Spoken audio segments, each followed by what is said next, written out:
India market invest মাইন্ডসেটে আপনাদের স্বাগত। যা চ্যানেল নতুন এসেছেন তাদেরকে প্লিজ চ্যানেলটাকে সাবস্ক্রাইব করবেন, লাইক করবেন, বেল আইকনটা প্রেস করবেন, তার সাথে অল বাটনটা প্রেস করবেন, নোটিফিকেশন সঙ্গে সঙ্গে আপনাদের কাছে গিয়ে পৌঁছাবে। নিফটি ফিফটি, দেখুন নিফটি ফিফটিকে দেখলে দেখা যাবে আজকের দিনে নিফটি 1%-এর ওপর একটা ভালো আফসাইড মুভমেন্ট দেখাচ্ছে এবং নিফটি 25,000-এর ওপরে ট্রেড করছে। এটা কিন্তু একটা ব্যাপক বড় ব্যাপার ইন্ডিয়ান মার্কেটের জন্য। শুধু নিফটি নয়, সেন্সেক্স বা mid cap index, small cap index আজকে কিন্তু ভালো মুভমেন্ট দেখাচ্ছে। তার সাথে সাথে আমাদের পোর্টফোলিও যথেষ্ট ভালো তেজি দেখাচ্ছে। তার সাথে সাথে ওয়ার্ল্ড মার্কেটকেও দেখলে দেখাবে। দেখুন জার্মানির মার্কেট 1%-এর ওপরে ট্রেড করছে। ইউকের মার্কেটও পজিটিভ রয়েছে, ফ্রান্সের মার্কেট পজিটিভ রয়েছে, আদার্স ইউরোপের মেজর মার্কেটগুলো কোনোটা 0.5%, কোনোটা 1%-এর ওপরে কিন্তু পজিটিভ রয়েছে। ইসরায়েলের মার্কেটকেও দেখলে দেখাবে 1%-এর ওপরে পজিটিভ রয়েছে। হঠাৎ করে মার্কেট এরকম ভালো মুভমেন্ট দেখানো শুরু করেছে কেন? যদি কারণটা খুঁজতে হয় তাহলে অ্যাট ফার্স্ট আপনাদের কি দেখতে হবে? অ্যাট ফার্স্ট কিন্তু ব্রেন্ট ক্রুডকে দেখতে হবে। কারণ ব্রেন্ট ক্রুডই মোটামুটি নির্দেশ দিয়ে দেয় যে ইসরায়েল এবং ইরানের মধ্যে যে যুদ্ধ চলছে সেটা কোন দিকে চলছে। তো ব্রেন্ট ক্রুডকে দেখলে দেখা যাবে, দেখুন ব্রেন্ট ক্রুড প্রায় 3% মতন ডাউনসাইড মুভমেন্ট দেখাচ্ছে এবং ব্রেন্ট ক্রুড 76.6 করে রেট করছে, যেখানে গতকাল 78-এর ওপরে চলে গেছিলো। তো ব্রেন্ট ক্রুড নিচে নামছে। তাহলে কি ইসরায়েল এবং ইরানের যে যুদ্ধ, সেই যুদ্ধর কি অবসান ঘটতে চলেছে? সেরকমই কিন্তু একটা ইঙ্গিত পাওয়া যাচ্ছে, যার জন্যই ইন্ডিয়ান মার্কেট সহ সারা ওয়ার্ল্ড মার্কেট পজিটিভ ট্রেড করছে। ইসরায়েল এবং ইরানের মধ্যে এখনও কিন্তু মিসাইল চলছে। তার পাশাপাশি একটা পজিটিভ নিউজ পাওয়া যাচ্ছে, যেখানে ইরানের ফাইন্যান্স মিনিস্ট্রি কী করছে, টু মিট ইউরোপিয়ান অফিসিয়ালস। তো ইরানের তরফ থেকে কিন্তু যুদ্ধ বিরামের একটা পদক্ষেপ দেখা যাচ্ছে, যার জন্যে তারা ইউরোপিয়ান অফিসিয়ালসদের সাথে কিন্তু মিট করছে। যেখানে ইসরায়েল এবং ইরানের যুদ্ধের আজকে হচ্ছে 8ম দিন। তো 8ম দিনও দেখলে দেখা যাবে ইসরায়েল যেরকমভাবে মিসাইল অ্যাটাক করছে, ড্রোন অ্যাটাক করছে, ঠিক একই রকমভাবে কিন্তু ইরানও ইসরায়েলের ওপরে ক্ষতি সাধন করছে। তো দুই দেশেরই কম বেশি ক্ষতি কিন্তু হচ্ছে। তো এর মধ্যে যে পজিটিভ নিউজটা শোনা যাচ্ছে যে ফরেন মিনিস্টার কি আব্বাস আরাকচি মিট করছে কোথায়? ফ্রান্স, জার্মানি এবং ইউনাইটেড কিংডম অর্থাৎ ইউকের সাথে। কী জন্যে?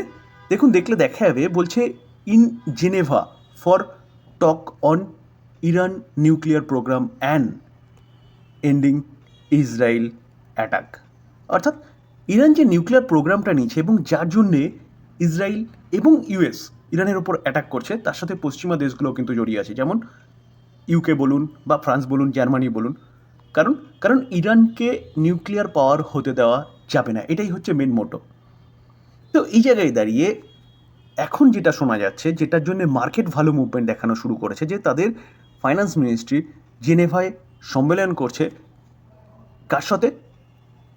জার্মানি, ফ্রান্স এবং ইউকের সাথে। কিসের জন্য? যে এন্ডিং ইসরায়েল অ্যাটাক, অর্থাৎ বলতে পারেন যুদ্ধে বিরামের জন্যে, এবং নিউক্লিয়ার প্রোগ্রাম নিয়ে কথাবার্তা হবে। তো এটা কিন্তু একটা পজিটিভ নিউজ বা হোপ সৃষ্টি হয়েছে যে যুদ্ধের বিরাম হতে পারে, যার জন্য ক্রুড অয়েল স্বস্তি দেখাচ্ছে এবং ওয়ার্ল্ড মার্কেট পজিটিভ ট্রেড করছে। তো মূলত এটাই কারণ কিন্তু আমাদের নিফটি ফিফটি আবারও 25,000-এর ওপরে চলছে। যেখানে ইউএস থেকেও কিন্তু একই জিনিস শোনা যাচ্ছে, যে ইউএসও কিন্তু নিউক্লিয়ার টকের জন্যে কী করছে, এখনও বলতে পারেন অপেক্ষা করছে। যে ট্রাম্প এখনও পর্যন্ত এই যুদ্ধে সরাসরি যোগদান করেনি। তো ট্রাম্পও কিন্তু হুমকি দিয়েছে যে তারাও কিন্তু ইরানের ওপরে অ্যাটাক করবে। তো সেই জায়গায় দাঁড়িয়ে স্যার, ইরানের বর্তমান যে গভর্নমেন্ট রয়েছে, সেই গভর্নমেন্ট তার অস্তিত্ব টিকিয়ে রাখার জন্য কিন্তু এই যুদ্ধের বিরাম চাইছে এবং পরিস্থিতি স্বাভাবিক করতে চাইছে এবং নিউক্লিয়ার টক নিয়ে কথাবার্তা বলছে।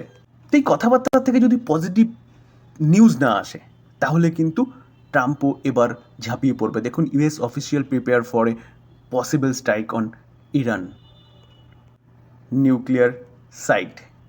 কারণ অলরেডি ডোনাল্ড ট্রাম্প জানিয়ে দিয়েছে তেহরানের যারা বাসিন্দা তাদেরকে, যে তেহরান খালি করতে, কারণ সেখানেই কিন্তু ইরান তার নিউক্লিয়ার যে বোমের যে সব কিছু অনুকরণগুলো সেগুলো সব তেহরানেই রেখেছে, এবং সেগুলো যদি অ্যাটাক করে তাহলে বলতে পারেন ব্যাপক পরিমাণে রেডিয়েশন ছড়াবে।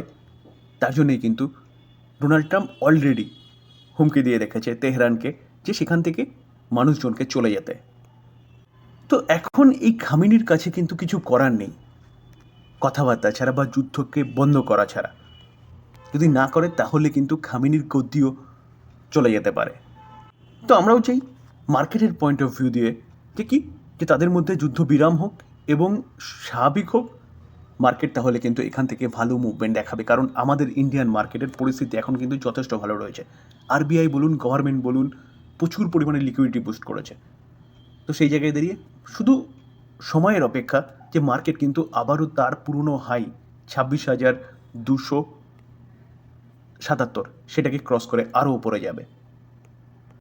এই ছিল ব্রেকিং নিউজ মার্কেটের জন্য, যেটা আপনাদের সাথে ডিসকাস করলাম। যদি ভালো লাগে, যা চ্যানেল নতুন এসেছেন তাদের প্লিজ চ্যানেলটাকে সাবস্ক্রাইব করবেন, লাইক করবেন, বেল আইকনটা প্রেস করবেন, তার সাথে অল বাটনটা প্রেস করবেন, নোটিফিকেশন সঙ্গে সঙ্গে আপনাদের কাছে গিয়ে পৌঁছাবে।